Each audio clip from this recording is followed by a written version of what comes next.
It's our newest one. There's 115 open, and that's for you. The full bottle is for you. I'm sorry, I only brought one full. That's okay. We know it's two 15s. Yeah, one is open and one isn't. Right. So grab the one. Save that one so we can put it on black market later. Yeah, the 13. You can sell that. You can sell that. You can sell that on the.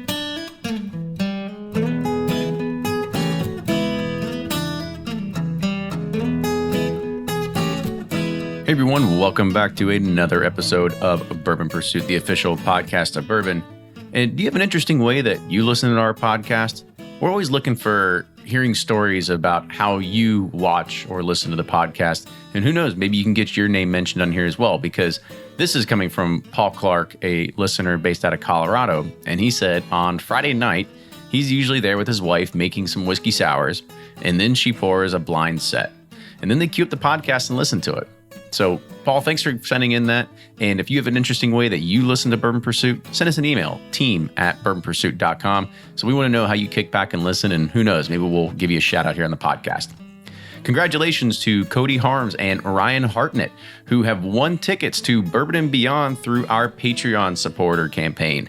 There's still 1 week left to get entered for the general public if you follow us on Facebook. So go there now, because this is going to be your last podcast reminder. We have another pair of GA tickets, as well as the Mint VIP Weekend Experience. That is a pair of tickets valued at $1,000, and we're going to have one lucky winner for that one. So good luck to all get entered, and you're going to know relatively soon by next podcast who's going to win that one. Unfortunately, I was out of town this week, and I didn't get to go to the media preview. But the Kentucky Bourbon Trail Welcome Center that we've talked about on the show before is finally open at the Fraser Museum. It's located on the first floor, and it's founded in partnership with the KDA. This Welcome Center is going to be the official start of the Kentucky Bourbon Trail. It's free of charge, so make sure you go and you write that down for your next Bourbon Trail visit. Now, for today's show, have you ever wondered why there's an extra L in Barrell bourbon? Well, today you're going to find out. Joe Beatrice and Tripp Stimson joined the show to talk about all things Barrell and how this brand is really one of those for the bourbon geeks because it comes unfiltered and barrel proof. But then we also dive into their newest releases of the Infinite Barrel Project, and we talk about their plans for sourcing, distilling, blending, and more as they have made Louisville, Kentucky their headquarters. Make sure you subscribe on iTunes or wherever you get your favorite podcasts, whether that's in Stitcher or Google Play, or like us on YouTube and Facebook to get the video podcast there. And if show notes are really hard to read on your device, well, make sure you go to bourbonpursuit.com, sign up for the email list, and then you can get the pretty pictures and the links all to your inbox every single time a new episode's released. And lastly, we talk about all the time and even give away free tickets to Bourbon and Beyond. Patreon is where we have all the things for supporting the show. Limited edition t-shirts, bottle tote bags, patches, stickers, you name it, including access to barrel picks. So go to patreon.com, patreon.com/Bourbon Pursuit and help support the show and be a part of the Patreon community. With that, enjoy this week's episode, and here's Fred Minnick with Above the Char. I'm Fred Minnick, and this is Above the Char. In the 1940s, a major Kentucky distillery considered a woman for its master distiller role. Up until this point, the bourbon industry had always had women in its ranks, especially on the bottling lines, but this highly coveted role of master distiller had always been reserved for men. When I interviewed the woman for my book, Whiskey Women, the 90-year-old still vividly remembered the opportunity. She was a chemist, highly respected, and knew her way around the still. According to her, distilling was easy, but her peers were men, and they frequently harassed her and made her feel unsafe. The executives told the woman she was the most qualified person for the job, that she would be a great master distiller. Not good, but great master distiller. They couldn't give her the job because, in their words, she was a woman. Their rationale was men or her coworkers would look up her dress as she walked up the stairs. As she told me this, I could hear a crack in her voice, still clearly shaken 7 decades later. She asked me to keep her identity a secret. I have stayed true to this vow. She left the distilling business after this incident and had a brilliant career in another industry, where she was respected and admired for being the first female to do many things. Clearly, this was bourbon's loss. She may have pioneered small batching, created the single barrel, or discovered the new distilling techniques that made bourbon better. And I am personally saddened bourbon lost such a great talent to sexist assholes. Fortunately, today, bourbon has many accomplished women, from Michter's Andrea Wilson and Pamela Heilman to Castle and Key's Marianne Eaves and George Dickel's Nicole Austin. And they've earned every ounce of their recognition. I'm glad we live in a world that now where many women get a fair shot when competing for a master distiller role. Of course, sexist assholes still exist and remain persistent that the 1940s be the way we live. But for the most part, whiskey executives and drinkers judge distillers for their whiskey and not how they look. That's how it always should have been. And that's this week's Above the Char. If you're interested in learning more about the history of women in whiskey, check out my book, Whiskey Women, wherever books are sold. If you have an idea for Above the Char, hit me up on Twitter at Fred Minnick. That's at Fred Minnick, Minnick. Until next week, cheers. Do you ever pour yourself a bourbon, swirl it around, and then start struggling to come up with tasting notes? And perhaps you're also looking for a good Father's Day gift idea. Well, you can now solve both with a kit from Knows Your Bourbon. And unlike other nosing kits on the market, Knows Your Bourbon kits feature real ingredients for the most authentic aromas. You can smell real Tahitian vanilla bean instead of some synthetic aroma that's just made from chemicals. So head on over to knowsyourbourbon.com and enter code BP10 for 10% off your order. Always find what you love at Total Wine & More. With so many great bottles to choose from at the lowest price, it's easy to find your favorite Cabernet or a new single barrel bourbon to try with some help from one of their friendly guides. And with every bottle comes the confidence of knowing you just found something amazing. With the lowest prices for over 30 years, find what you love and love what you find only at Total Wine & More. Curbside pickup and delivery available in most areas. Visit TotalWine.com to learn more. Spirits not sold in Virginia and North Carolina. Drink responsibly and be 21. Ed Bly and Rising Tide Spirits are back again with a new release of Old Stubborn Bourbon. And this release of Old Stubborn is a premium hand marriage of 10, 11, and 12-year cask strength, barely filtered pot still bourbon. It comes in at a staggering 123.8 proof. And the flavoring grain for this one, which the last one was wheated, but this time it's now rye. Rich, sweet, and bold with a long finish that's sure to be another eye-opener. You can order online at Sealbox or thebourbonconcierge.com, and you can even purchase in person at Revival Vintage Spirits, and even now with very few select stores in Kentucky. You can get it now while you can, but be sure to do it because it's not going to last long. Play Whiskey Wednesday Round 11, the memory game. Until June 26, each week you can win one of our 12 incredible grand prizes. Select $2 at checkout. And if they match on drawing night, you'll win that bottle. Not a match? No worries. You still score a Weller 12-year. Every $5 ticket gives you 5 chances to win, including 4 weekly bonus prizes. Get your tickets now at give270.org. Charitable Gaming License ORG 0002703. From their bar to yours, Chad and Sarah of the popular YouTube channel It's Bourbon Night bring you their favorite at-home old-fashioned mix with the new Elemental Elixir's Golden Hour Syrup. It's a custom-made syrup with notes of bold black tea, warm spices, and orange zest. All you need is your favorite whiskey and ice. No bitters needed. One bottle makes 16 drinks, so that's only $1 a cocktail before you add your own whiskey. They can also be enjoyed in other cocktails or spirits, mocktails, coffee, tea, and anything you can think of.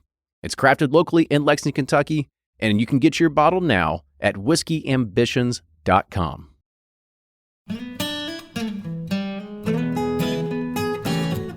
Welcome back to the episode of the Bourbon Pursuit Podcast, the official podcast of bourbon.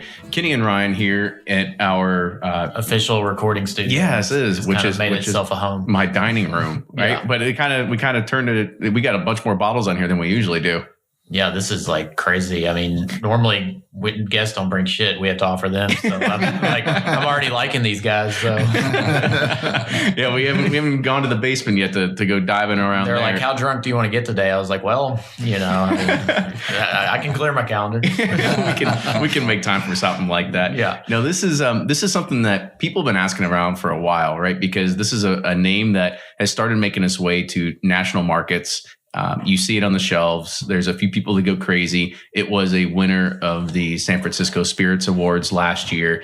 And so I think it's going to be a great discussion too. Yeah, it's the bourbon that started the whole marzipan thing for me. Like Fred Minnick, I think it was Batch 11 said he got marzipan out of it. And I was like, what the hell is marzipan? I don't know. And now people are sending us marzipan. In the shape of a bourbon bottle? Exactly. We're just trying to educate. Yeah. So I'm super excited about today because I know a little bit about the brand, but not a ton. So I'm excited to kind of find out about it. No, I think so too, because it is exciting in regards of how this company came to be and how they took a different, I guess you could say, twist on things, where it was originally just all started as sourcing and blending, right? It wasn't saying like, we're going to go and create the next craft distillery, right? It said like, we're going to make a name for ourselves. And so I think we're going to get a lot of those good stories that are going to happen today. So let's go ahead and introduce our guests. So today we have Joe Beatrice, the founder of Barrell Bourbon, as well as Tripp Stimson,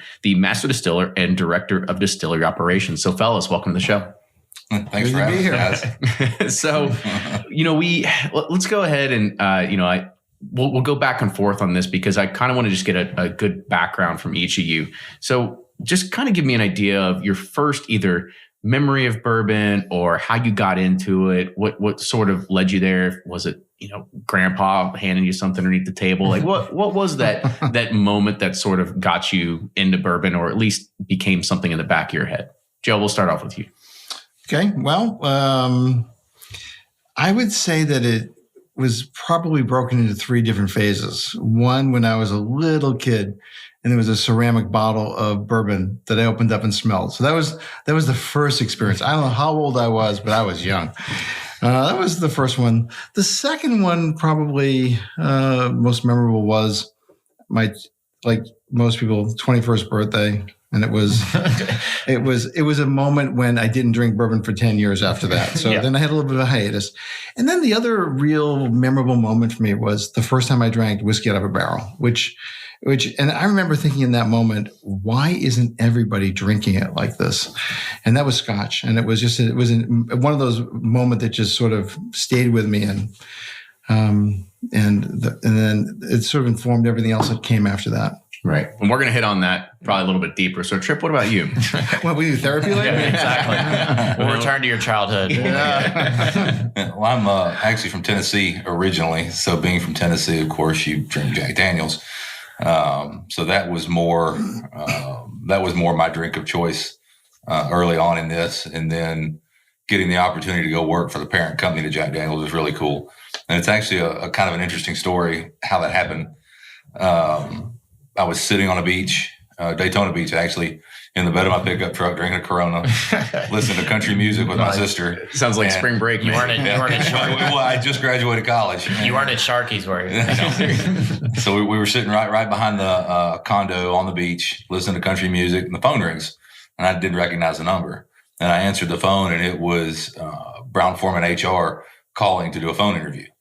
And so I did my original phone interview for Brown-Forman on the beach drinking Corona. That's awesome. And then it got you here. And then a week later they offered me the job, and the rest is history. You must have had that like happy buzz medium, like when you play golf, you 1 to 3 beers is like, Right. my ideal Beer hole. Exactly. Yeah. Cool. So let's, Joe, this is where we're going to let you kind of go off and talk a little bit here. So I want to talk about, the history of Barrell and really why did you want to start it? You had hinted at drinking something barrel proof and saying, why isn't everybody doing this? But kind of go a little bit deeper with that. Okay. Well, as we talked about before, I had a different career, and along the way, I spent a lot of time in the spirits industry, the spirits vertical, and I made beer my whole life. Before you get too far, so kind of talk a little bit about that, because I don't know if everybody remembers that. So kind of, I know it was a history of advertising. So kind of give us a recap. So I started an ad agency, and then quickly found the internet and created a company that did web application development, websites, online advertising, marketing, and we spent a lot of time building brands for various clients. And among those brands were several spirits companies. We worked in Kentucky with. Brown Foreman. That was no. We worked on a number of brands in Kentucky, and then we worked on a lot of tequila, and then there was a lot of different very high profile brands that we had worked with. The company here was Glenmore Distilleries, which was acquired by UDB, I believe. Yeah, and so along the way, I made beer, and I loved making beer, and I realized that at some point I had a pretty decent palate. And so the true story is, several years later, my wife and I were at a distillery in New York, and I had this moment where I was tired of writing PowerPoint presentations. I was trying to do what I was doing, and we talked it over, and we came up with the concept of doing a distillery.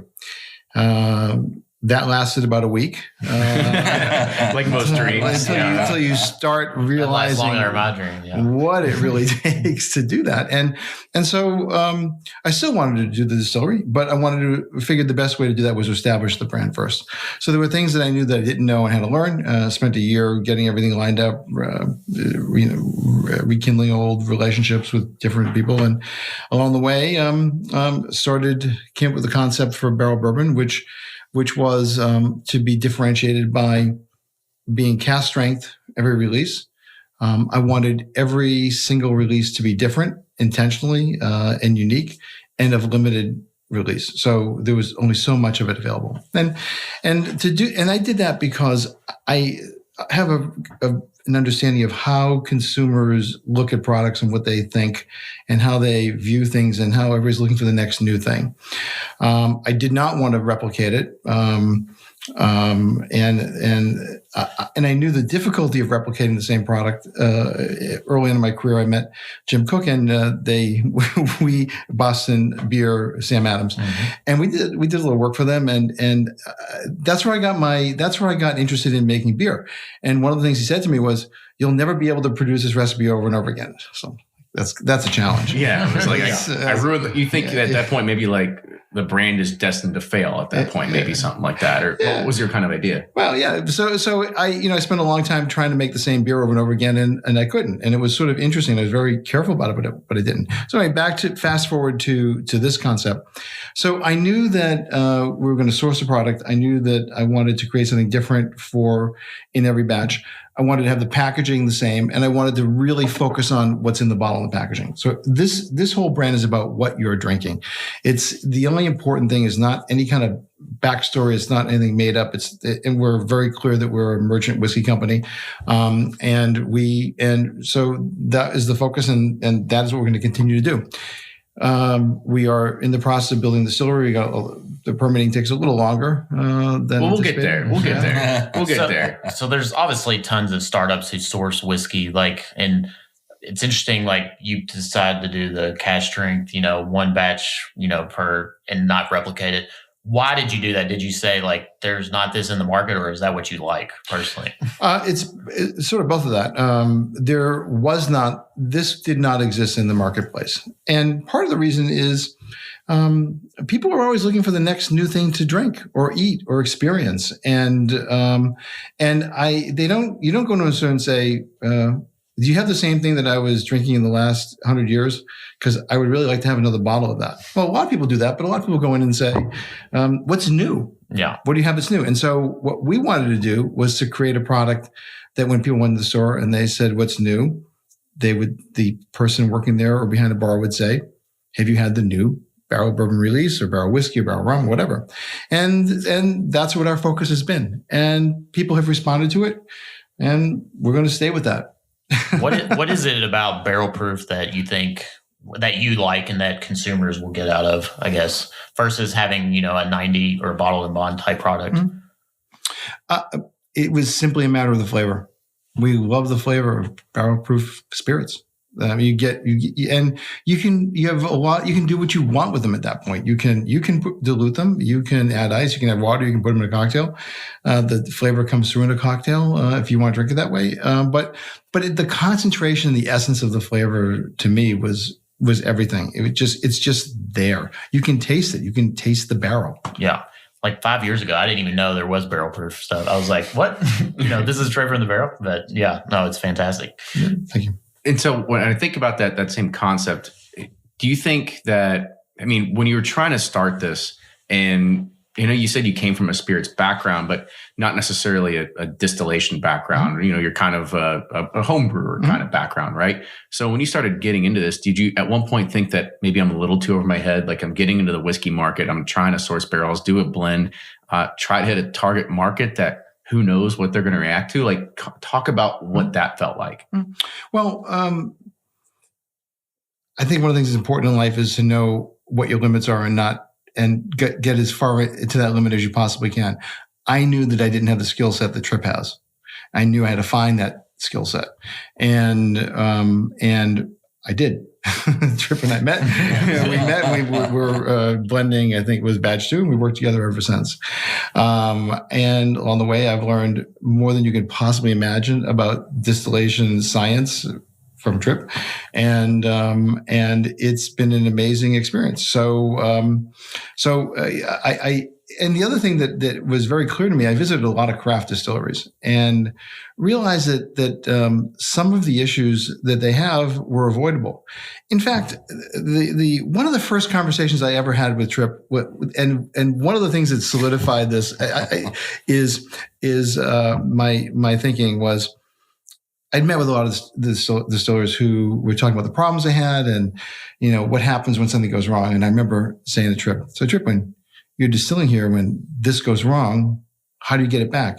And it was the look that I got back, the incredulous look of, what do you mean when it goes wrong? It never goes wrong. It doesn't go wrong. How can it possibly go wrong? And I said, okay, I think that I understand a little bit more now about how much I didn't know. So that was that experience. I got a question for Tripp. So thank God. Yeah. So you're off the seat now. We'll get back to your childhood second here shortly. So when Joe approached you about this, you're coming from Brown-Forman. They're kind of it's not broke, don't fix it. Been doing the same thing forever. Like, barrel proof back then was just coming. Not really many people were like, is this is crazy or this is great? What were your thoughts when he approached you about the company? Well, back up just a little bit before I actually met Joe. When I left Brown-Forman, I started a consulting company, and that's been 5 or 6 years ago, and have worked with craft distillers all over the country. Right as the boom started to take off, there were all these people that wanted to get into this business that had money but not knowledge.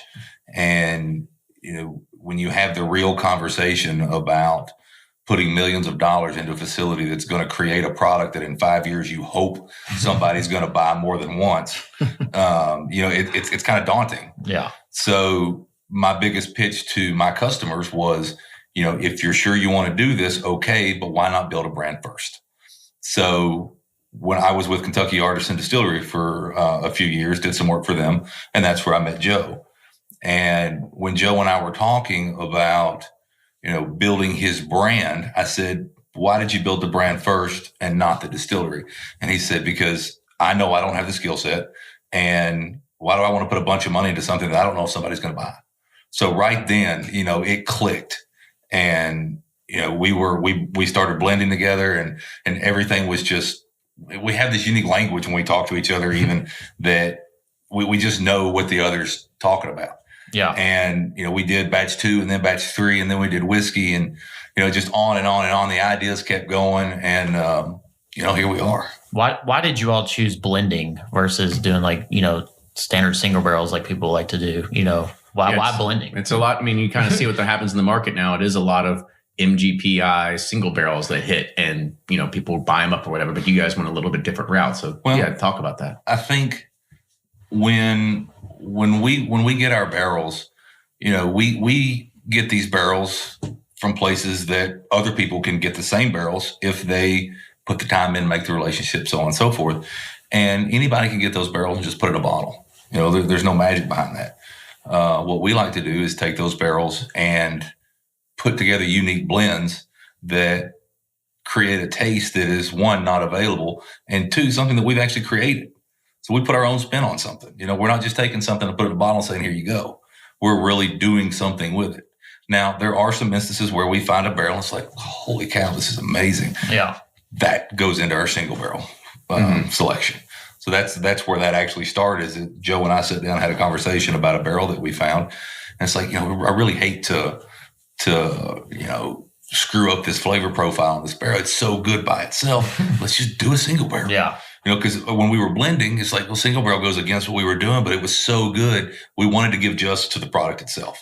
Mm-hmm. So that's where the single barrel came in. I don't mean to hog all the questions. I got one more. But so when you're starting and you're sourcing these products, I'm kind of envisioning us like going to do barrel picks, like me and Kenny just did one, and, versus like a big group like 17A and B that's had relationships with distilleries. Like obviously they get like the honey barrel, or, they roll out the great stuff. So what is it like when you're starting up and you're sourcing barrels? Are they like, you're the new guy, how does that work? Are they kind of, they got these companies that have existing relationships with, how does that work with the source products? Well, they're not really the new guys too much anymore. Not anymore, but I'm saying back in the day, whenever you're starting up. Well, a couple of things. This is a relationship business, and over the years, I've established, Tripp's established relationships, and we go in or get products sent to us, and we taste it, and we're at a stage now where we couldn't possibly buy the amount of whiskey that's offered to us. So we get to really pick and choose. And so we get to pick and choose in lots. And we've done it enough that if we have a couple of samples from a production lot, we have a pretty good sense of what the range is going to be. And then we work with the barrels later, further. So because we can blend, we can tease out specific properties or characteristics or profiles by grouping the barrels together and blending them in a certain way. As Tripp said, though, then you've got those single barrels that we put aside for our single barrel program. That's always a balance too, because you don't want to sacrifice the greater good of the batch for the single barrel, but it's a balance. I keep trying to put them in my basement, but I get vetoed on that every time. Hey, you told me where you live now. He does. He opens up these guys' truck, the tailgate's down, the barrel's rolling out there already. Joe's like, what should we do with this? Well, I got a spot in the basement for it. Age perfectly down there. Yeah, it's a good aging environment. It's a perfect one. So what's the average bottle count when you say you're doing a small batch, right? Because there's no technical term of what a small batch is. So how small is a small batch to barrel bourbon? Yeah, that's a really good question, because I've seen small batches, not ours, but as large as, what is that? 6,000, 7,000, 8,000 gallons. Yeah. And that's probably the smaller side of the small batch. I think there are larger ones that are small batches, But the answer to the question is, and this is, I'm not being facetious, the size of the batch is largely determined by when we think it's the right batch size. So we have a target number in size that we like, and we try to hit that, because we're a company, we're a business, and we're trying to figure out how many cases a year we're going to sell and how many we want to sell, and we divide it up by the number of releases. But the perfect example of that is batch 15.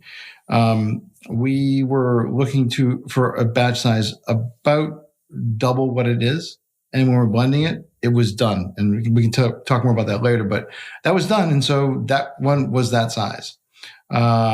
Sometimes it's dictated by the product. Sometimes the product, there's a limitation of something. We don't want to add more or older or different. And so we don't, and we will cut it then. Other times we can make the batch as large as we want. So there's really no fixed set size on what we're going to do on that. So I'm an idiot. I have no idea what blending is or like what the process is. I assume that you're taking like small samples from each barrel and then blending them, in a test lab or something. So blending them there, does that translate to like a bigger quantity, or is it, you're like, this is awesome here, but then we do it, 100x. Does it not translate? Well, there's a lot of assumptions that go into putting that blend together. So when we pull all these samples and we blend in a lab, we're making the assumption that the barrels that we took are 100% representative of the lots of those barrels. And that couldn't be further from the truth. Yeah. So by making that assumption, we're also making the risk that we can take whatever that formulation works out to be, put it in a tank, blend it the way we want it, taste it. And if it's not where it needs to be, then we're comfortable being able to go to the barrels that we have, find the flavors that are missing, add those to the blend. Okay. To get as close as we can to what we had in the lab. Gotcha. So it's an assumed low risk is a kind of way to put it, right? Absolutely. The theoretical doesn't always, most times it doesn't translate, but it's close. Yeah. And then we can dial it in by adding. Yeah, I didn't know if you're like, well, I got 4 ounces here that are awesome, but I got 200 gallons and shit, it tastes like we're screwed. Like dump it. No. Well, that's a 4-letter word. Yeah. We don't throw away anything. Yeah. we have dozens and dozens of finishing experiments going on, and so nothing gets wasted at all. So if I had to guess, you came from more of a tasting, a palate kind of background, and you're very forward going with the blending. Now, Tripp, are you you take care of the distillation? Are you also pretty much a big part of this blending process as well? Absolutely. I mean, Joe and I pick the barrels together, we blend it together, we taste it together. If one of us is out of town, they get a present overnighted that we taste and then have the conversation over the phone. We come to an agreement and make the changes accordingly. It is 100% collaborative experience. Yeah. So what's harder, blending or distilling? Ooh, open-ended question. I don't necessarily know that one is harder than the other. I think they're different. They're completely different in their own rights. Whereas with, you've got the science side, you got the craft side, right? So distilling, and I like it when people include the fermentation, the yeasting, everything, because the distilling is the easy part, right? There's a science that goes into that. So you have your yeast, you have a certain type of fermentation, and then you distill what you've created in your fermentation and you create an alcohol. So, there is a science behind what goes on there. While there is a science that goes on in blending is more of the craft side or the artistic side. There you go. Yeah. Thank you. The artistic side, where we have some latitude to play with some things. We can take a few things and put it together and go, wow, I wonder what's going to happen here. If you do that with a fermentation, God knows what you're going to get, right? Right. So the blending side, again, is more, I guess, the crafting and the fun side, and the distilling side is more of a science-driven process. And before you get a lot of people objecting to that, there is a science to the maturation process, of course. Oh yeah. Oh, yeah. But it's also you have more latitude and more things you can play with, and more ways you can make adjustments. It's taste driven in our instance. Literally, it's taste driven. Yeah. We blend. We started to blend. We blended to what we liked, and people responded to that. So we figured we should keep doing the same thing. If that worked once and it worked again, let's do it a third time. Brilliant. So you said in batch 15, you hit a certain point where you're trying to maybe double the amount of batch that you're trying to get out. So how does scale play into this, right? If you have this known entity, this known quantity that you've particularly been doing, and it's not like you're bringing on more people, you're bringing in more barrels. So how does scale really play a factor in making sure that you can replicate to what you want to do at a much larger percentage? Well, that's a good question. We started out with, our first batch. I can't even remember how it was. I want to say around under 1,000 cases or something like that. And, we've steadily grown the batch size, and we're going to continue to grow it. So we have two things we can push on. We can either make the batches larger or do more releases. And so we're trying to balance both of those. We don't want to, we try to not overwhelm the marketplace with too many releases. At the same time, we have a pretty good sense of the rhythm of the market and when it's time to do a new release. So, what is that schedule? Because why did you do batches, like, and number them? What was the thought about that, behind that?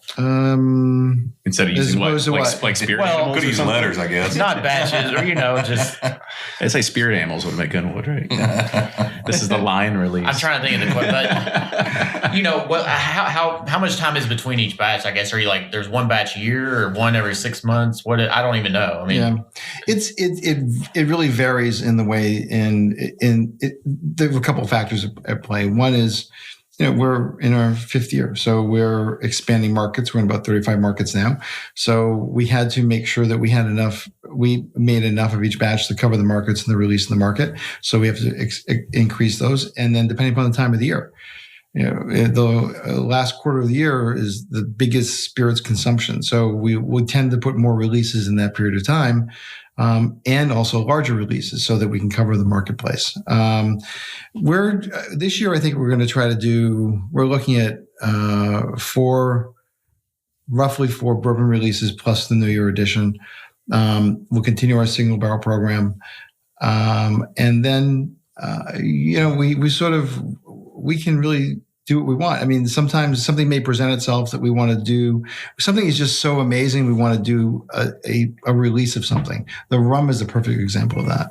And so we leave that open. We'll do a couple of releases of rye this year. We are increasing the single barrel program and maybe extending it into other spirits. We're really playing with the whiskey category. The American whiskey category is one that we love, and we have a new thing we'll talk about later that is going to give us even larger footprint in that area. Oh, cool. So I think that's probably a good segue. So Ryan, we should probably pour something. Yeah. And then what should we try next, Joe? Tripp? Do you want to stay with bourbon?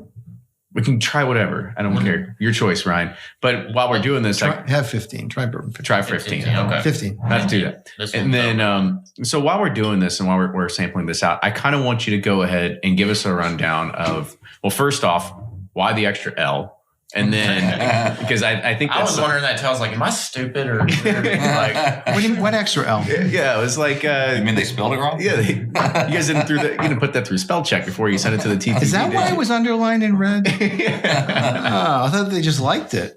So yeah, let's talk about the extra L first before we start talking about all the different release or the different expressions and everything. Yeah, good. I gotta get back to work. Yeah, we have to work.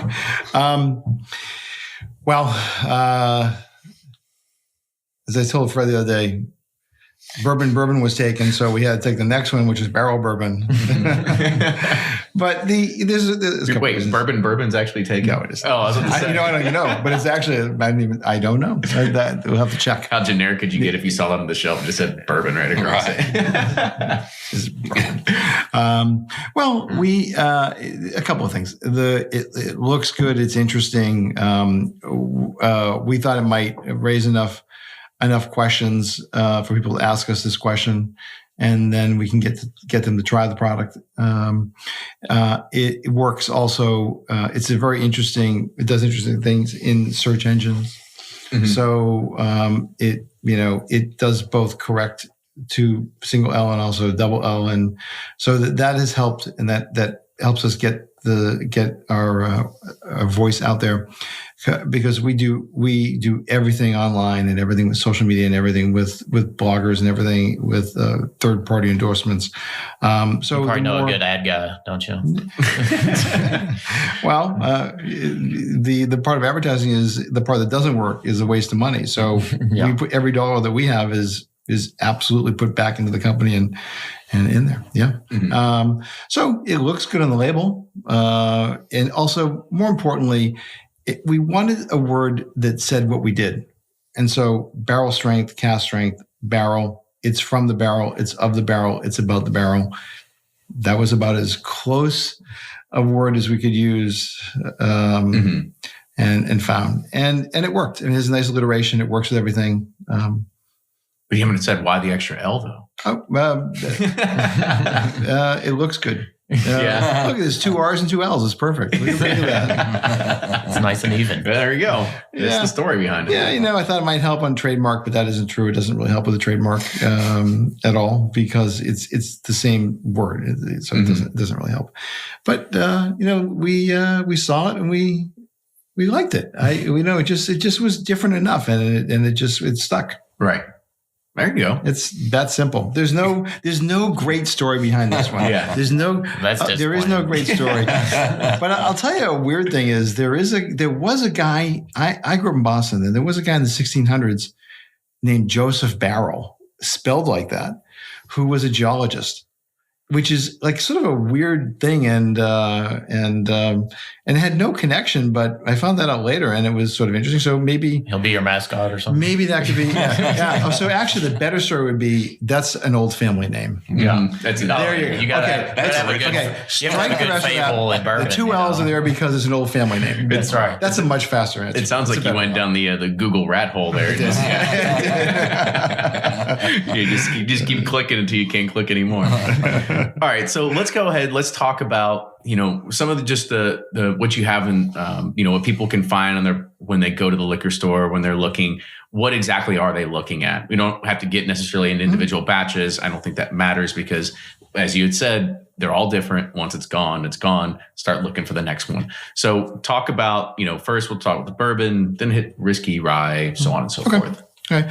So the flagship was bourbon because it's bourbon. And bourbon is the easiest thing. Everybody wants to try bourbon. The second product we released, and so we like to have on the shelf, either in a bar or in a store, at least 2 or 3 expressions of the bourbon because it gives people a choice and people who know can sort through it out, and people who don't know, you can find out by looking at our website what is there. So we also designed it in a way that we could telegraph the bourbon from the differentiate from the whiskey, from the rum, from the rye. So that's fairly straightforward and clear. And also the whole packaging design was one that we knew that was going to be a big part of our advertising and branding and messaging. And so we wanted it to be memorable and look like that. So we started with the bourbon, then we added American whiskey. And the American whiskey category is terrific because there's a lot of latitude you have. You can do lots of different things with American whiskey. And it's largely an under, I don't want to say appreciated, but no, I think bourbon that's probably not a bad word to use, to be honest with you. I mean, if you go, you can talk to somebody like Michter's. You see Michter's bourbon, you see American Michter's whiskey, you see the same thing. I'm sure more people, at least that listen to this podcast, are going to gravitate towards bourbon, right? Yeah. The greater market, who knows? They think they're going there for bourbon. They see bourbon. However, I think American whiskey, as you said, it has a lot more potential of what it could be, only because of you can do a lot of different things with it, whether it is reusing a barrel 3 times or whether it's anything like that. However, just hasn't made the splash yet that I think most consumers are going to start driving at and really reaching for. But I think you'll see it. I am. People get bored, so they'll look for new things. The issue has been the name. It's a blended whiskey. And blended whiskey has, for people who are older, it means grain neutral spirits and a little bit of something else put in it, blended into a thing. Our products are all blended pure from barrels. That's it. There's nothing else that is in there. Also, the whiskey category also gives us a lot of latitude with finishes. We can do a lot with that. I mean, we're purists. We will. Can I say this? We will never finish. Probably. We'll probably never finish a bourbon. Unless we're using it as part of a whiskey. Because I think that the flavor of, that's what the regulations are. It is what it is. Yeah. Bourbon is what it is. We play by the rules. Bourbon is this is how it's defined. And so that's how it is. And also there's a purity about it. There's something really nice about that. I'm sure a lot of folks would find that admirable too, because, you can talk to other blenders and some people say that barrel finishes are the way of the future because there's so much different that you could do. However, there's this other segment of the market that are purists. right? And they want just a good bourbon. They don't want some other bourbon that's been masked behind, a Madeira cast finish or something like that, right? They want something that's pure. And I think people can probably relate and gravitate towards it.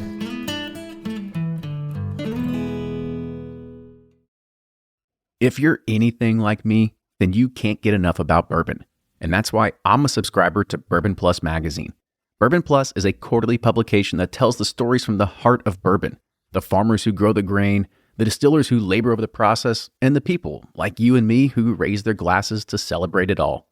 Subscribe to Bourbon Plus magazine today at bourbonplus.com, that's PLUS.com, and use code PURSUIT at checkout for $5 off your subscription. Shopify's already taken the cash register online, helping millions sell billions around the world. But did you know that Shopify can do the same thing at your retail store? Give your point of sale system a serious upgrade with Shopify. Shopify's point of sale is your command center for your retail store. From accepting payments to managing inventory, Shopify has everything you need to sell in person. And with Shopify, you get a powerhouse selling partner that effortlessly unites your in-person and online sales into one source of truth. Track every sale across your business in one place and know exactly what's in stock. Connect with customers in-line and online. Shopify helps you drive store traffic with plug-and-play tools built for marketing campaigns, from TikTok to Instagram and beyond. And get hardware that fits your business. Take payments by smartphone. Transform your tablet into a point-of-sale system or use Shopify's point-of-sale Go mobile device for a battle-tested solution. Plus, Shopify's award-winning 24/7 help is there to support your success every step of the way. Do retail right with Shopify. Sign up for a $1 per month trial period at shopify.com/bourbon, all lowercase, and go to shopify.com/bourbon to take your retail business to the next level today. Shopify.com/bourbon.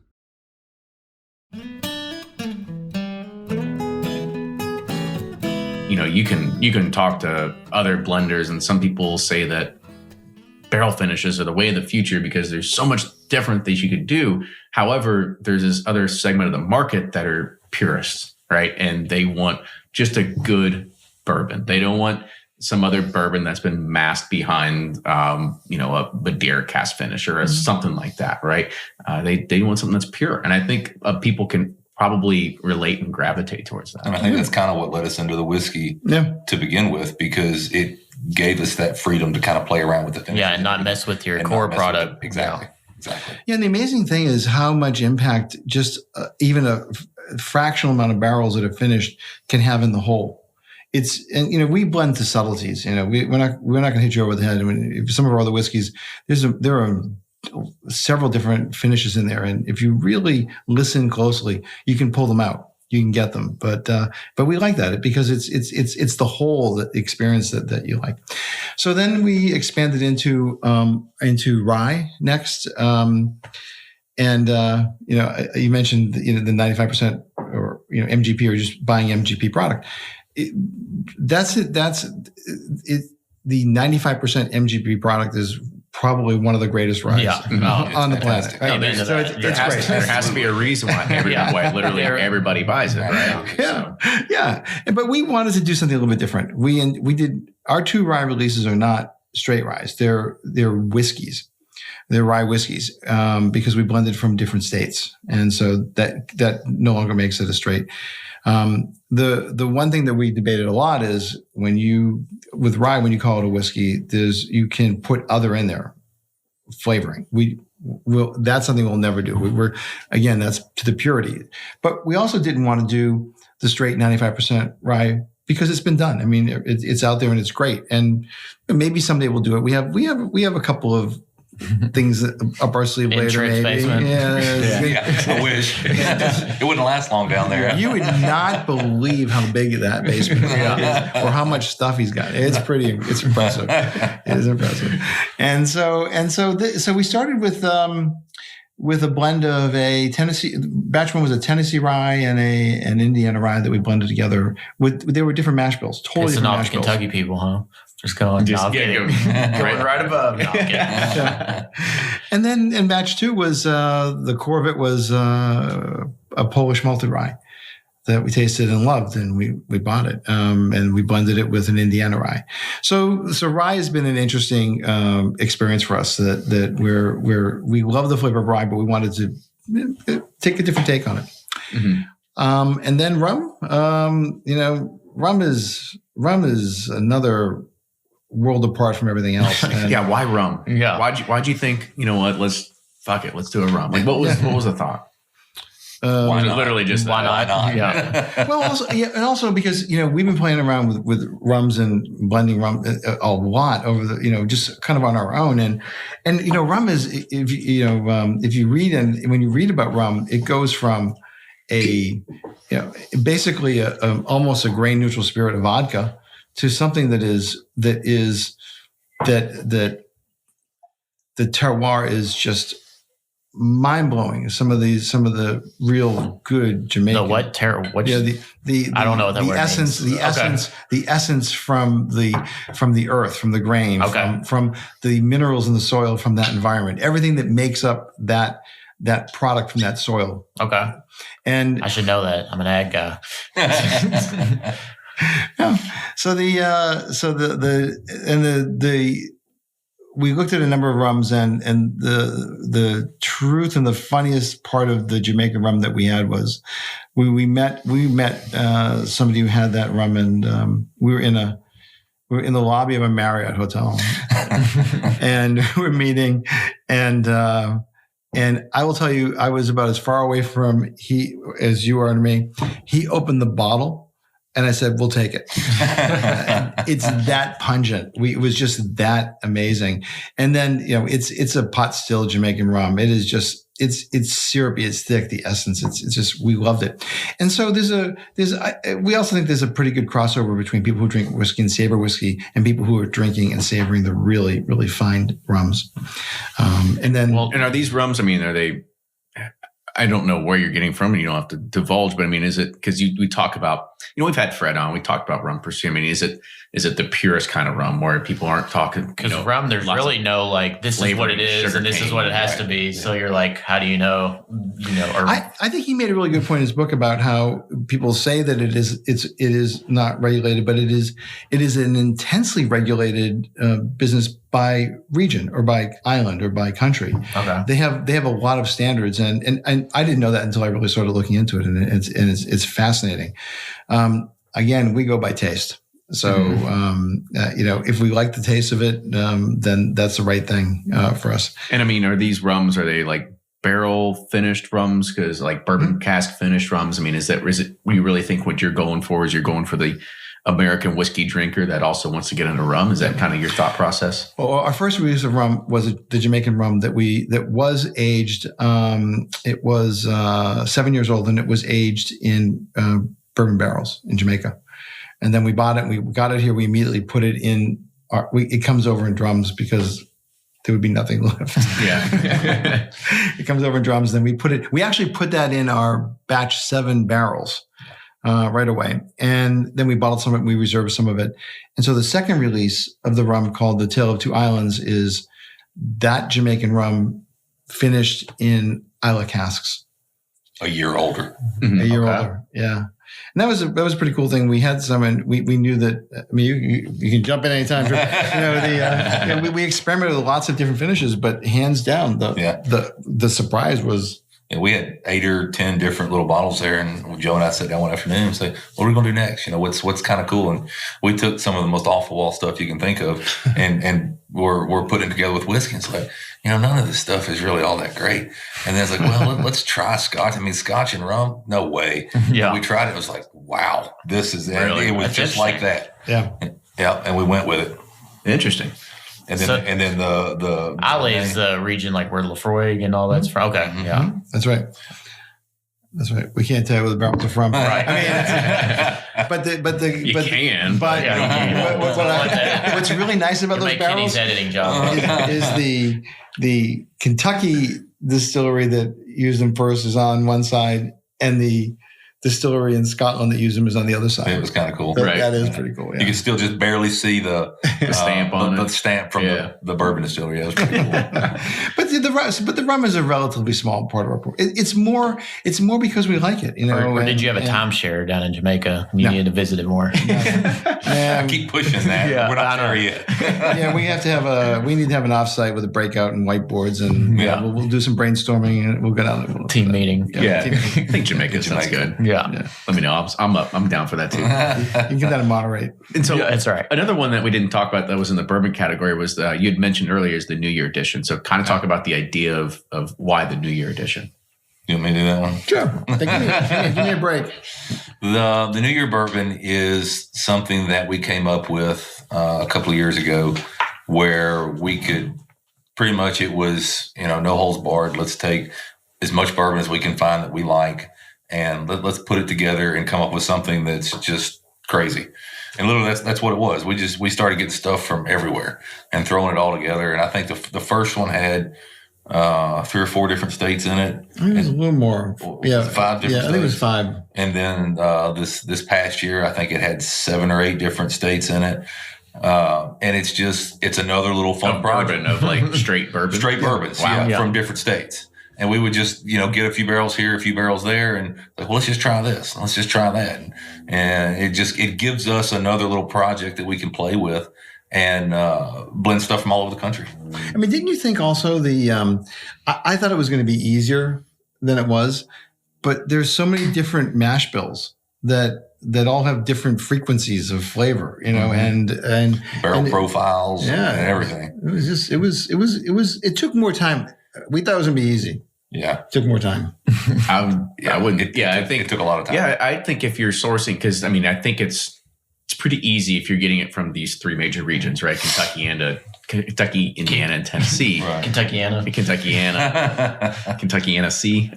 So the barrel bourbon. But as soon as you start expanding out, I'm sure it's harder and harder to find a lot of those barrels to source because of new entrants to the market. Not aged as well. Climates, everything like that, right? So I'm sure it definitely had a little more of a advanced characteristic to it. But it's also cool to take barrels from those different regions and try to capitalize on the flavors that come from that region. So something from Minnesota might not have this great crazy barrel characteristic like we get here, but the liquid that was put in there might have been such a great liquid that all it needed was a little bit of barrel contact to pull some of the toasted flavors out. And maybe it's not as dark, but it makes up for that with the flavor. And part of the New Year was trying to find cool new flavors from different regions in the country that were driven by the maturation environments and incorporate those into a blend with some bourbons that we usually use. Yeah. And you contrast with something from Texas where it practically boils away. Right. Where I don't know how you make money in Texas. It's like at least half a barrel. Yeah. The Angels get plenty there. Yeah. Oh, yeah. But then you've got a lot of barrel profile there to play with and balance it off. But that's been a really fun project, seeing the different products from around the United States. There's a lot of good product out there. Absolutely. And so the last one we talk about is the Infinite release. Did I say that correctly? It's the Infinite Barrel Project. Okay, so go ahead, spill. Like what's it all about? Okay. The thinking here is that I bet you have an infinity bottle somewhere. Oh, yeah. No. Okay. All right. So people, it's sort of an interesting idea that people explain for people. I know what it is, but explain for people what is an infinity bottle. It's usually an old wedding gift that you had. There was a decanter that you don't know what to do with and was sitting on the shelf. That is exactly my case. Yeah. And you're going, and then one night you hit it on the head. You're looking at it one night and go, if I put a little of what's left in this bottle in there and then I add a little of the next one, I wonder what it tastes like. And so that's how the thing evolves. There's probably a lot of people who were more deliberate about it. Yeah. But people have infinity bottles, and if you have an infinity bottle, don't make the mistake I did. People thought it was house bourbon and not my infinity bottle, and it got really dinged on Derby last year. But so it's slowly building its way up. But don't do that. Hide your infinity bottle. Hide it. Yeah. So we we spent a lot of time just talking about ideas and things, and we have a stack of ideas of things that we're going to do.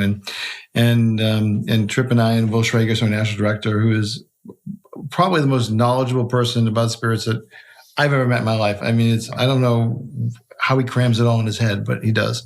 And so we were kicking around some ideas, and we came up with the idea of what if we had a whiskey that we started with, and then just as we bottled, we added more whiskey to it. And we're like, oh, and so that's sort of a nod to the infinity bottle, and so then Tripp found which we're still in the process of acquiring It's a huge barrel over in France that we may or may not have to have custom made, but it's going to be, it could be a couple of 1,000 gallons of American white oak that will be toasted and charred to our specifications that this project will live in. So we're going to get it shipped to us, and the liquid that we're putting into the Infinity Project is going to be in that barrel all the time. We're going to pull some out and then put some back in. And it's just going to be this ongoing thing. So we're adding liquid to it, but it's also changing because it's still in a barrel. That's awesome. But until then, we have to put it back in the small barrels. But the issue there is I think there's people living in that barrel. So we have to wait until they move out. And then when they move out, we'll be able to get it. And so, I mean, it's the project is just like the name, right? The thought that you're going to take, a few gallons from every barrel and keep throwing it in there? Like what's a few hundred gallons. Barrels. Yeah. I meant from here until infinity, like whenever. Yeah. Yeah, whenever bourbon's not a thing anymore, God heaven forbid, right? Don't say such a thing. Yeah, that's heresy. Well, and what we're doing is when we just finished the bottling of the first release, and it hasn't shipped yet, and we're doing it by bottling date. So that bottling date was February 12th, I think it is. Yeah, and so on our website we'll list the whiskeys that are in there, and then the next bottling, which is actually already. That's why I'm so dirty. Yeah. All morning. We will indicate what whiskeys we replaced the initial bottling with on the website. So it's all driven by the date. So on the front of the bottle, you'll see the bottling date, and then that will give you an indicator, so you can go to the website and see what exactly was in there. And it's all barrel strength, cask strength, and. What we have found so far is we really like what we got. So every Infinity bottle I've tasted, or like when I go on barrel picks, and you have like all the samples left together and you throw them together, they always like turned out to be like the best thing, of any single barrel. And it's crazy how that happens. It was pretty incredible. When we put it together, we pulled a bottle out of it, and we're one afternoon we're sitting around having a drink, and it's like, okay, that's all we do. It's good. It's good. I just wonder how it's going to be accepted. And you're always asking these questions because it's always so different. Yeah. And so we gave it to a few people, and the feedback we were getting was amazing. They're just like, wow, this is the best whiskey you guys have blended yet. And it's like, oh, really? That's awesome. So it was, so we felt a lot better about putting it out there. It wasn't just going to be Joe and me buying the product. I think we were just down at the New Orleans Bourbon Festival, and we brought it with us, and we got a lot of real time feedback on it. It was. Well, I think different is good, because bourbon's great, but like I said, people get bored, and like you're ready for. At least I am. I'm always looking for the next thing. Like dabbled into rum when Fred showed us rum. I was like, oh man, this is something different I enjoy. So I think different is not a bad thing. Be careful tasting rums with Fred. Yeah. Oh, that day I was like, whoa. I had to clear my afternoon after that. And so, Joe, you had mentioned that you said you have a stack of ideas that you all want to do. And, when you think about what you can see in the marketplace and what shelf space, what it takes, why keep going with new ideas? Because it seems like you're trying to push out something, maybe whether it's the rum or the rye, the bourbon, multiple batches now in fit. Like you're trying to do something new every single year, and you're trying to make it a consistent line item, right? So what is there going to be an end here of your ideas that? I mean, at some point you're going to run out of colors to put on the front of the labels here. But I mean, what's the idea of just keeping it of status quo instead of just going haywire with ideas still? Well, I think our core customer has really come to expect that. I think they like the idea of the new release of a bourbon. So within the spirit type, having a something different and new to look forward to is what we are continuing that, and people like that. We're going to continue the single barrel program, which is a little bit above that, and then we have we're going to do another different release that we're going to get to later this year. That are those things that are just that we think are that exceptional that don't even fall into any of those categories. So we're going to stay with that. We also consider projects like the Tale of Two Islands to fall within the rum. It's within the rum category. But there's a lot of other places we can go with rums where we're innovating trying different little changes and new things. Also, it's interesting and it's fun. And so how cool is it to come up with an idea and then bring it to fruition and have other people tell you that it's great, it's the best stuff they've ever had, and all these different things. I mean, it's really cool to be able to bring something to the table for people to enjoy and get that feedback. Yeah, when it was just a thought. We love what we do, and we like to share what we do with other people. And I think that the people who buy our products, I think that a lot of them understand that and they appreciate it. So it's just amazing. It's fun. Every day is a new fun day. Yeah. I don't want to do the same thing every day. That's right. Every day is a very different day for us, I have to say. So Tripp, is there any ideas he comes at you with and you're like, man, that's just not going to work? What are you thinking? You're like, it's usually like, how do we make this work? Yeah. No, we don't ever say no. It's not possible. We always come up with a way to do it. Yeah. That's awesome. But having said that, there are dumb ideas. But give me a dumb idea. Give me an idea that you just rejected. So you can let somebody else go out there and try it and then fail. The garlic flavored bourbon, I think. Oh, there you go. The garlic pickle bourbon. No, I'm just kidding. I was like, actually, there are no failures. Mixed with pickle juice. Oh, well, that's a pretty popular drink from what I understand. Bourbon with followed up with pickle juice. Yeah, I've seen that. I don't think I can. I don't think it's for me, but no, hard pass. $1 has it. Do they? Yeah. Oh, yeah. So let's go ahead and actually, I got another question here. This is really more for Joe. How long was it that you thought about doing this until you actually started sourcing the product? This actually comes from one of our listeners. Mm-hmm. And how big was really your first purchase when you were looking into this? Yeah, it was almost a year to the day. It was the Saturday after Thanksgiving when the inspiration hit, and we bottled the first product in November of that year. So it was almost a year, and we sold our first case in January 5th of that year. And, that's my birthday. Yeah, it was only your birthday. Who did you sell to? It was a Saturday. It was a Friday. It was snowing like crazy in New York City. And it was Park Ave Liquors. And I went in and just said, "Hi, you don't know me. You're buying my product. What do you think?" And they tasted it, loved it. They bought 5 cases, and I said, "Well, this is easy." And then when was the tipping point for the brand? Like, kind of made it, just a local to a national, big national type recognized company. I don't know. We're not anywhere near where we think that the top of the market is. We've been slowly expanding carefully into states. And I don't think that there really was a point. No. Now that will sneak up on you. Oh, the rum? Yeah. I just poured myself some rum, so he's like, "You better watch out. Be careful." Yeah. And I poured a little healthy. It doesn't. You say it's 132? Yeah. It doesn't drink like 132 though. Great.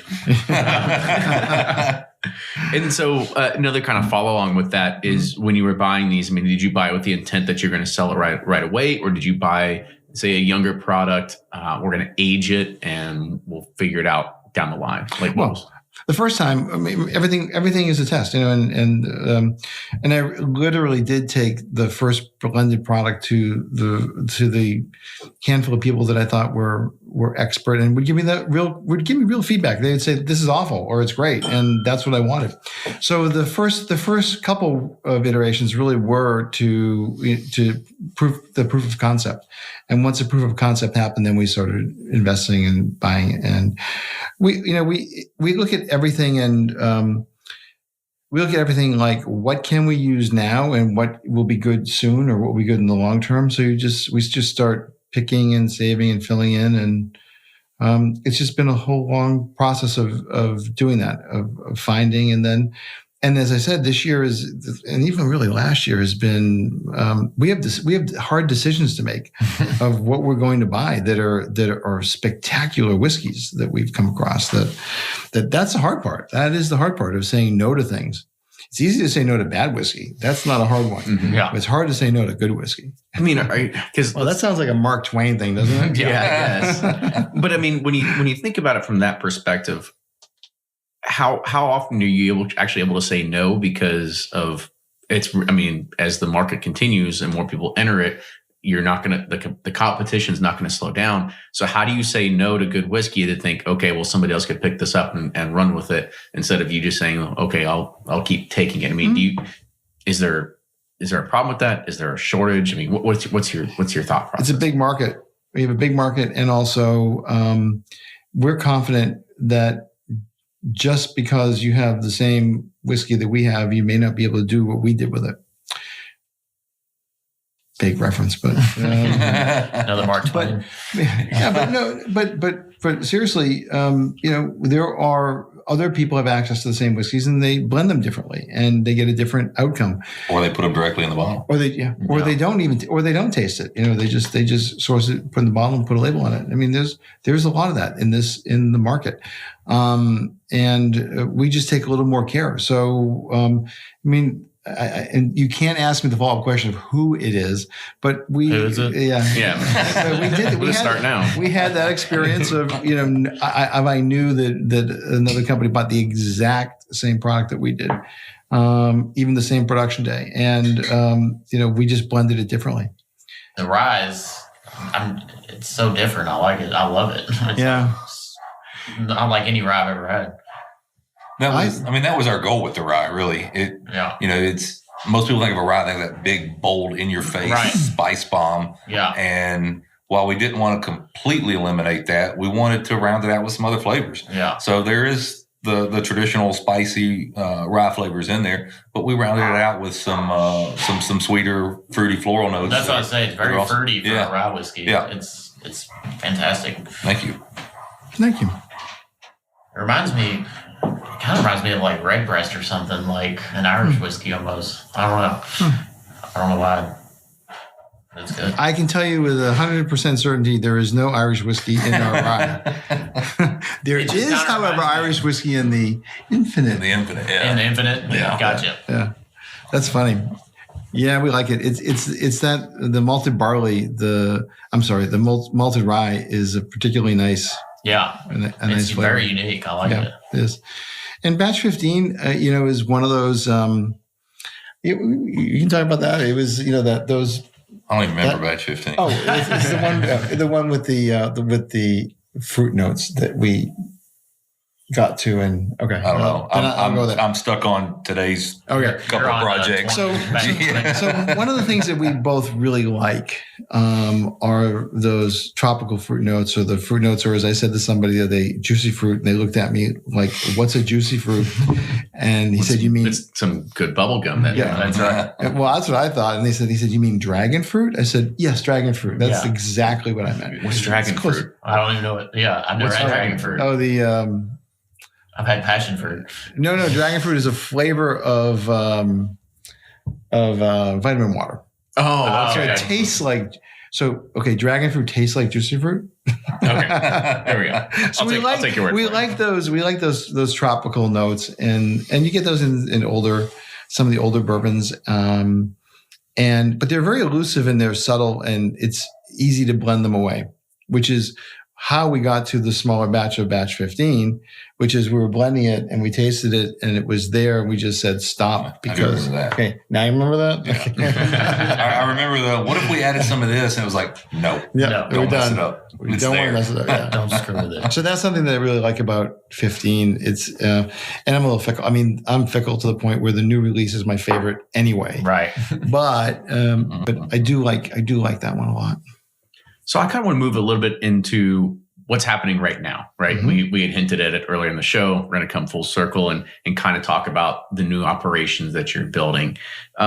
So talk about to the point of, are you contract distilling today or just straight sourcing as you're building out your new distillery? Contract sourcing meaning? Are you contract distilling? Distilling. Oh, okay. Well, let's start with, we decided to do the least sexy distillery you can imagine.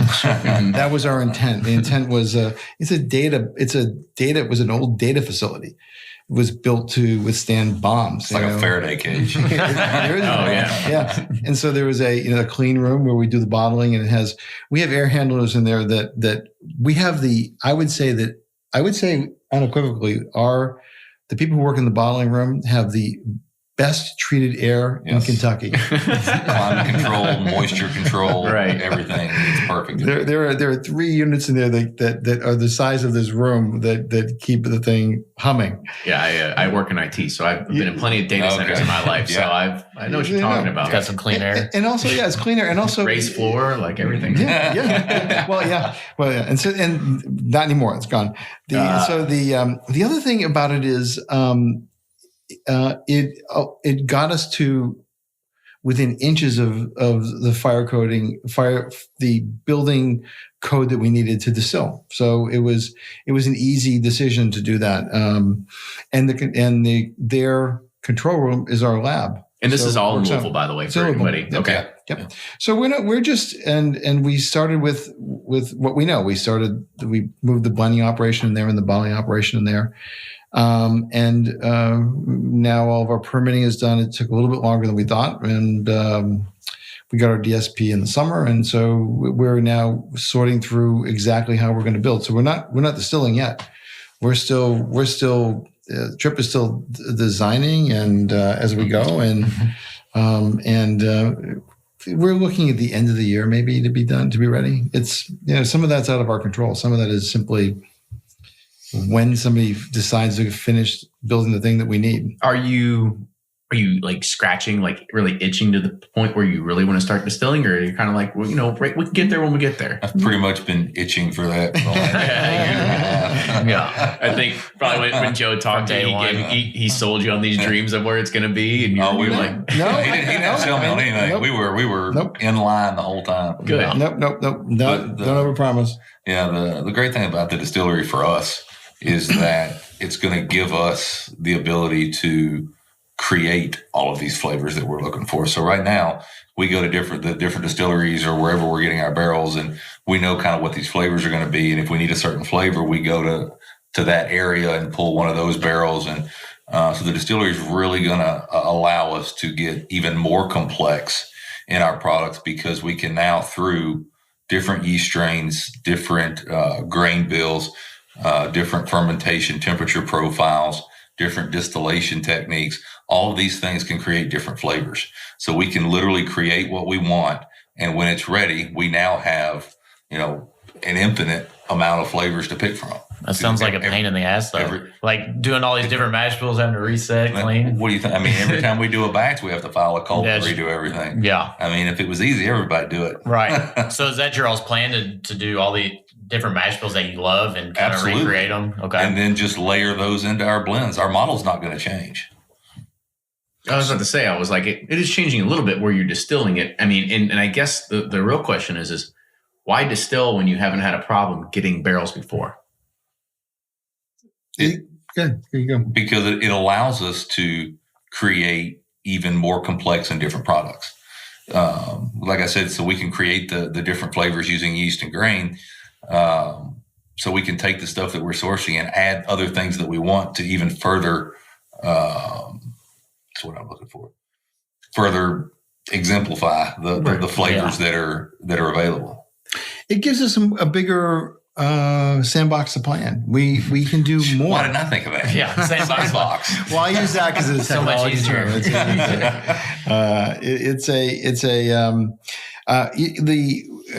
Where we've played around with scenarios of using relatively low percentage of our barrels to a higher percentage, and we will complement and supplement the where we're going.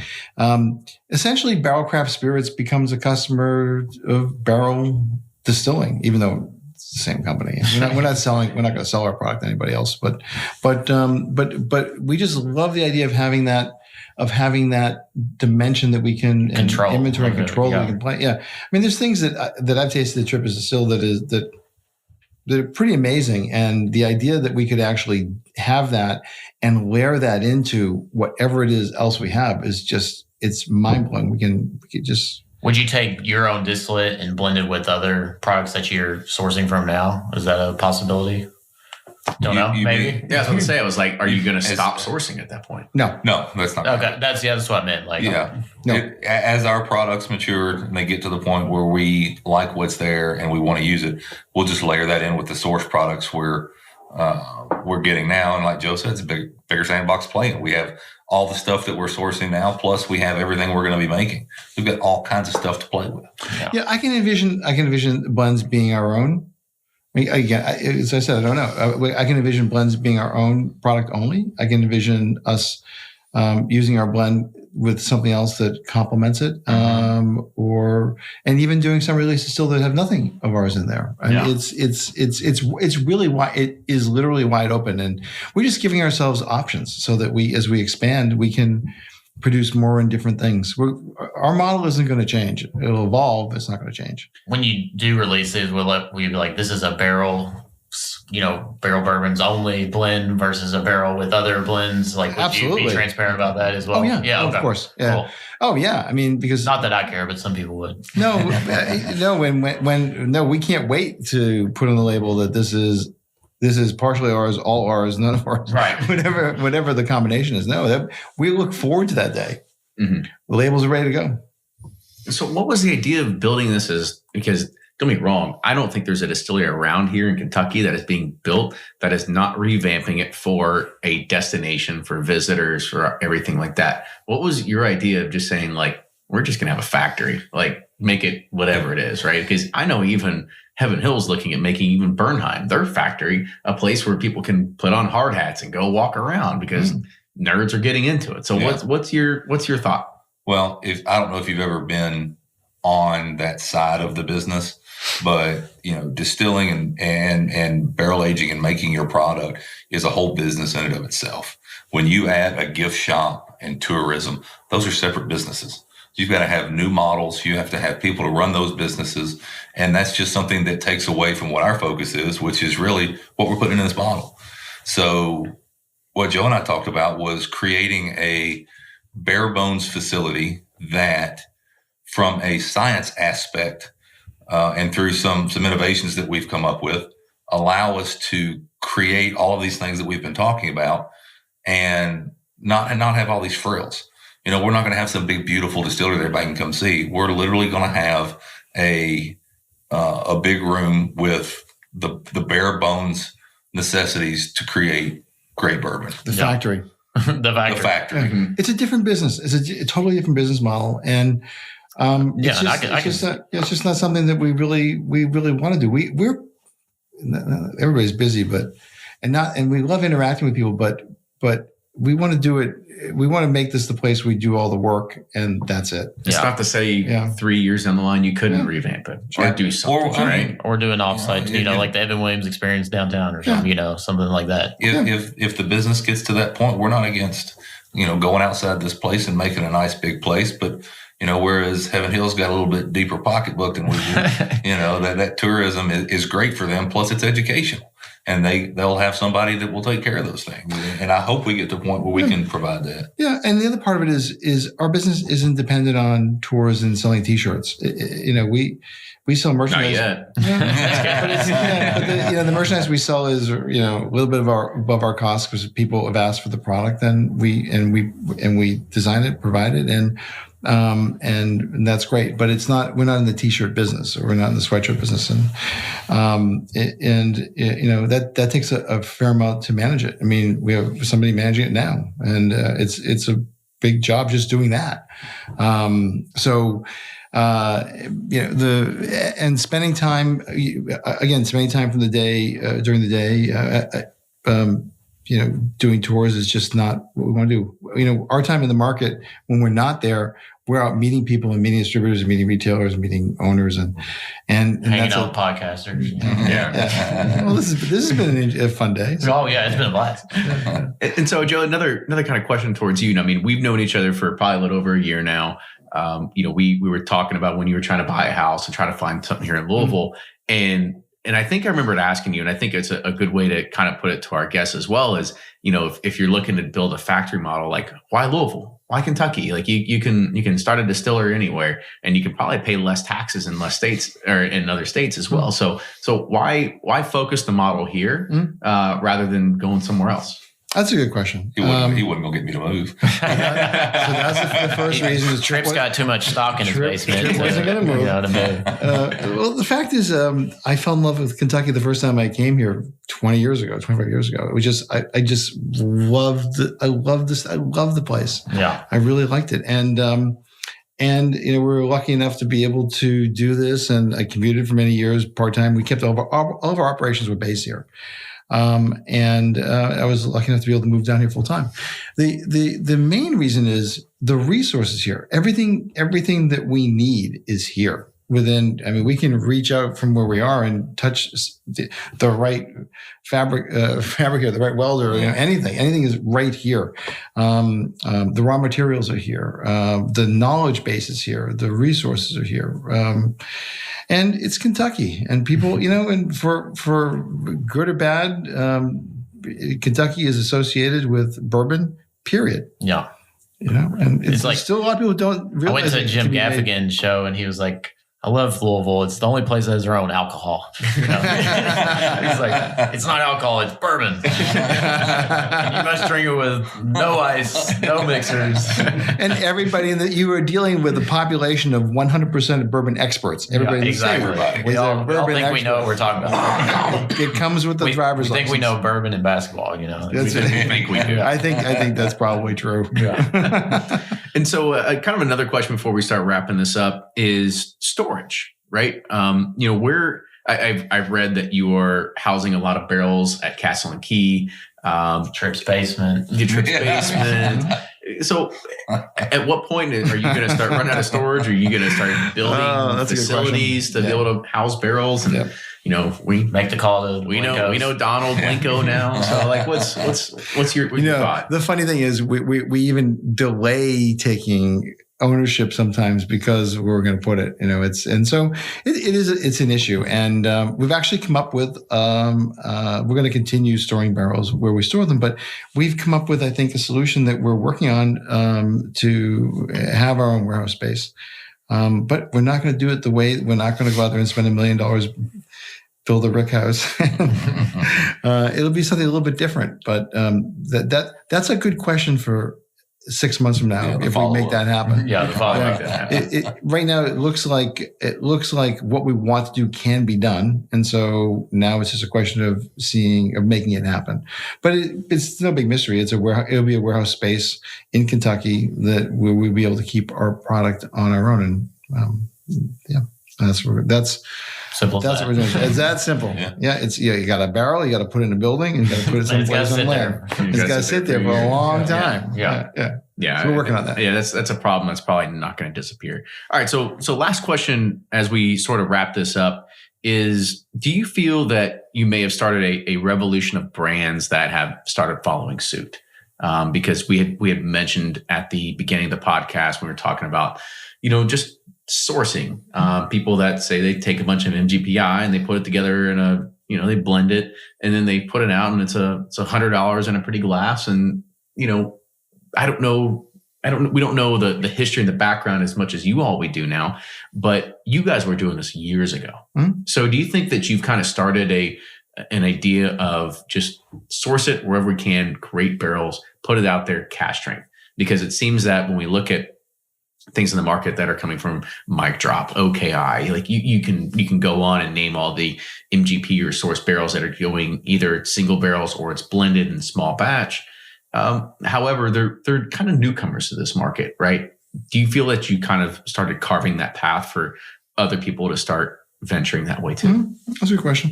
Well, probably. And as I said earlier, it's a big market. We're confident in the product we put in the bottle, and it's all about establishing awareness and a following, and we've done that. I mean, this is all we do. This is our full-time thing. This is not part-time. We're not doing something else. It's actually 2 full-time jobs. Yeah. Yeah, it's at least 2 full-time jobs. But they're both in the same business. That's true. That's good.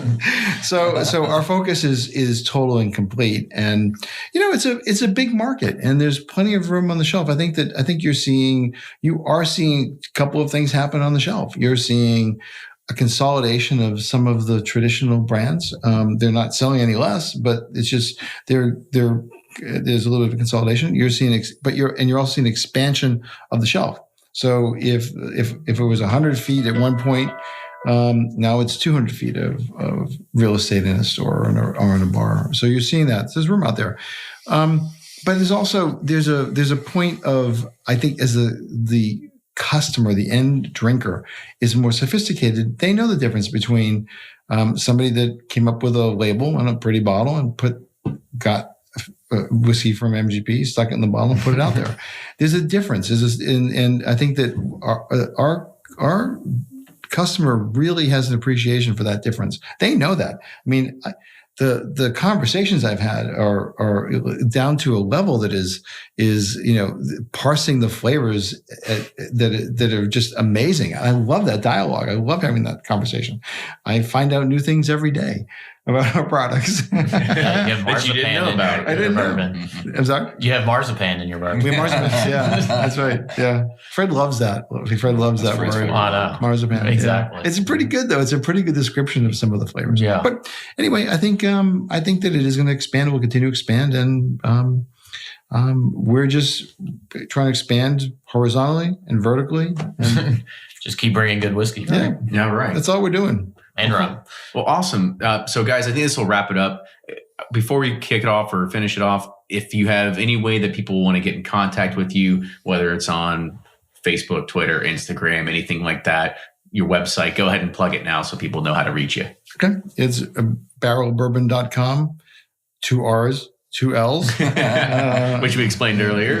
Yeah. And, pretty much barrel rye, barrel whiskey, barrel craft spirits, any of those get you to the same website. There's a contact form in there. You can reach us. We're on Instagram, Facebook, and Twitter. It's at Barrel Bourbon. It's pretty straightforward. 2 R's, 2 L's. Awesome. And that's how you get us. And we read our email and answer the mail and answer questions and answer the phone all the time. And also to everybody that does enjoy these products, thank you. And continue to do so, because it does give us the opportunity to do what we love to do. Yeah. So big shout out to you guys. Oh, that's a good one. Thank you for doing that. Right. Kiss up to those. Thank you. Thank the customers in the end of the day. That's right. Absolutely. Thank you. Yeah. So awesome. Guys, I want to say thank you again. This has been very informative. We learned more about barrel bourbon than we ever could at our little 5-minute thing at Whiskey Live we ever did. Right. It was a good interview, but not near as in depth as this. And this was this is probably a year in the making that we've been talking of. I know I've been seeing my emails pop up, Joe and Kenny back and forth for like 2 years. I'm like, when is this going to happen? I'm really glad we can do it. Now we're at the point we're texting each other. I know. So again, fellas, thank you for coming on. Make sure you follow us as well. Bourbon Pursuit on Facebook, Twitter, and Instagram. Also, if you like the show, support the show. Patreon.com/Bourbon Pursuit, Patreon.com. Thanks, guys, for coming on. That was a blast. One refreshing thing from interviewing you guys from others is that I can tell you all are like truly having fun, and like this is like your passion, and like this information you shared and like the projects you're sharing, I can tell you are truly having a blast. And so I'm looking forward to the future of Barrell Bourbon, and what you've done so far has been great. So thanks for coming on. Thank you, guys. Thank Not you. trying to kiss your ass. Yes, pick whichever bottle Checks you in want. the mail. Still waiting for those t-shirts. Exactly. But yeah, anyways, if any listeners have any show suggestions, feedback, comments, we love hearing from our fans. We love our fans as well. So please keep listening and just let us know what you want to hear, and we'll bring it to you. And we'll see you next time.